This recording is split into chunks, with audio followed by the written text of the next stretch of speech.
تو اس آیت کے اس حصے سے یہ جو آیت ہے وَلَيُمَكِّنَنَّ لَهُمْ وَعَدَ اللَّهُ الَّذِينَ آمَنُوا مِنْكُمْ وَعَمِلُوا الصَّالِحَاتِ لَيَسْتَخْلِفَنَّهُمْ فِي الْأَرْضِ وَلَيُمَكِّنَنَّ لَهُمْ دِينَهُمُ الَّذِي ارْتَضَىٰ لَهُمْ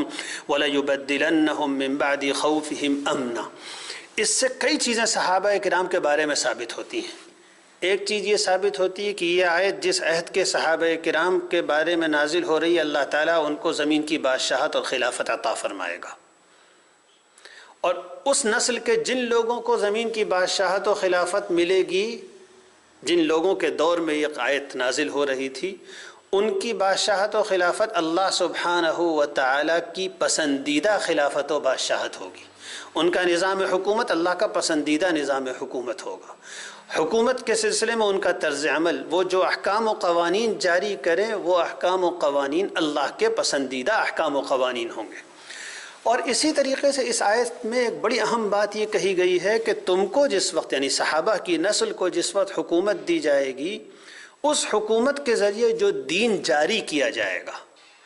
انسانوں میں جو دین جس شکل میں عام کیا جائے گا، جو احکام دیے جائیں گے، جس طرح قرآن لکھا جائے گا اور اس کو ایک مصحف کی شکل میں مدون کیا جائے گا، قرآن کے جو لہجے طے کیے جائیں گے، اس کی جو قراءت طے کی جائے گی، جو احکام خلافت کے ادارے سے انسانوں اور امت کو دیے جائیں گے اور حکومت کی نگرانی میں قائم ہوں گے، نماز کے، زکوٰۃ کے، حج کے اور دیگر معاملات کے اور سیر و جہاد کے اور بین الاقوامی تعلقات کے، یہ سب قرآن نے اس کی گویا پہلے سے اس کو سرٹیفائی کیا ہے کہ یہ اللہ کی طرف سے پسندیدہ ہوگا۔ وَلَيُمَكِّنَنَّ لَهُمْ دِينَهُمُ الَّذِي ارْتَضَىٰ لَهُمْ۔ تو صحابہ کرام کو اسی طریقے سے قرآن مجید نے صحابہ کرام کا غیر معمولی ان کو ایک نمونے کی نسل کے طور پر پیش کیا کہ یہ ساری انسانیت کے لیے ایک نمونے کی نسل ہے۔ کنتم خیر امت وکذالک جعلناکم امۃ وسطا لتکونوا شہداء علی الناس، سارے انسانوں کے معلم اور دینی نگراں کے طور پر تم کو مقرر کیا جاتا ہے، اور تم انسانوں میں کے سب سے بہتر جماعت، تم انسانوں میں کی سب سے بہتر جماعت ہو۔ تو اس سے یہ ثابت ہوتا ہے کہ ہم کو حدیث کا دین میں کیا مقام ہے، اس کو جاننے کے لیے یہ دیکھ لینا بھی کافی ہے کہ صحابہ کے یہاں حدیث کا کیا مقام تھا۔ اور ظاہر بات ہے قرآن نے بھی ان کی تصدیق کی ہے، ان کے فہم دین کی تصدیق کی ہے، ان کے عمل کی تصدیق کی ہے، ان کے کردار کی تصدیق کی ہے، یہاں تک کہ ان کا باطنی تزکیہ فرمایا، یہ تک کہا ہے فَعَلِمَ مَا فِي قُلُوبِهِمْ لَقَدْ رَضِيَ اللَّهُ عَنِ الْمُؤْمِنِينَ إِذْ يُبَايِعُونَكَ تَحْتَ الشَّجَرَةِ فَعَلِمَ مَا فِي قُلُوبِهِمْ۔ اللہ نے دل کے اندر کے حالات بھی دیکھ لیا، اور پھر اللہ راضی ہو گیا ان کے ظاہر سے بھی اور ان کے باطن سے بھی۔ اور پھر عقل عام سے بھی سمجھ میں آنے والی بات ہے کہ جس نسل نے براہ راست رسول اللہ کو دیکھا صلی اللہ علیہ وسلم، جس نسل نے خود قرآن رسول اللہ صلی اللہ علیہ وسلم سے دیکھا اور سمجھا،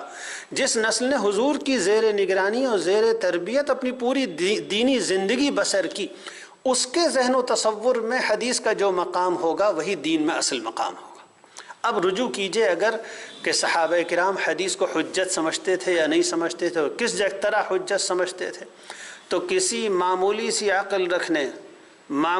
عقل رکھنے والے کو بھی اس میں شبہ نہیں ہو سکتا کہ سینکڑوں ہزاروں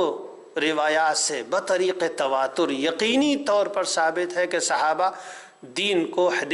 حدیث کو دین میں حجت سمجھتے تھے۔ اگر وہ حجت نہ سمجھتے ہوتے تو اتنی ہزار روایتیں نقل کرتے۔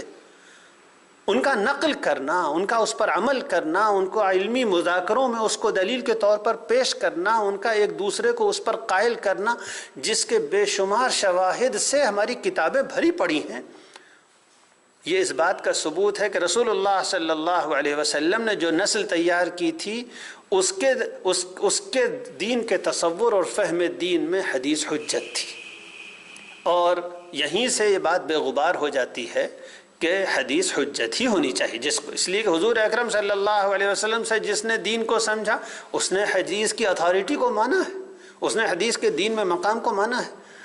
تو ایک یہ بہت اہم نقطہ تھا جو پچھلی گفتگو میں نہیں آ سکا تھا، اس لیے میں نے چاہا کہ اس کو ضرور تذکرے میں لے آیا جائے۔